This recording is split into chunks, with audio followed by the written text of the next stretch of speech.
Hi guys, welcome back to diploma పిల్ల YouTube channel. నాకైతే ఒక తమ్ముడు కామెంట్ సెక్షన్లో ఈ డౌట్ అడిగాడు అనమాట. అక్క, మెకానికల్ బ్రాంచెస్ వాళ్ళకి ఎలా ఉంటుంది ట్రైనింగ్ అని చెప్పి. మెకానికల్ బ్రాంచ్ అనే కాదు, ప్రతి బ్రాంచెస్కి ట్రైనింగ్ ప్రొసీజర్ అన్నది ఒకేలా ఉంటుంది. థర్డ్ ఇయర్ ఏదైతే ఫైనల్ ఇయర్ ఉందో దాంట్లో 6 months ట్రైనింగ్ ఉంటుంది. ఫస్ట్ సెమ్లో అయినా సెకండ్ సెమ్లో అయినా, అంటే థర్డ్ ఇయర్ ఫస్ట్ సెమ్ ఆ సెకండ్ సెమ్లో. సో అన్ని బ్రాంచెస్కి ఒకేలా ఉంటుంది. ఒక కంపెనీకి పంపించి ఆ కంపెనీలో వర్క్ చేపిస్తారనమాట. లైక్ ఇంటర్న్షిప్, మీకు ఏ బ్రాంచ్ అయితే ఉంటారో మీరు ఆ బ్రాంచ్కి సంబంధించిన వర్క్ ఎలా జరుగుతుంది ఏంటి అని చెప్పి మీకు కంప్లీట్ గైడ్ లైన్స్ వస్తుంది అనమాట. మీ బ్రాంచ్కి సంబంధించి ఎలా వర్క్ జరుగుతుంది అని చెప్పి. కొన్ని పెయిడ్ ఇంటర్న్షిప్స్ ఉంటాయి, కొన్ని అన్పెయిడ్ ఇంటర్న్షిప్స్ ఉంటాయి.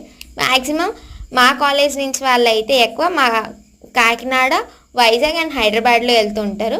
మెకానికల్ బ్రాంచ్ వాళ్ళకి కూడా ఇంతే ఉంటుంది.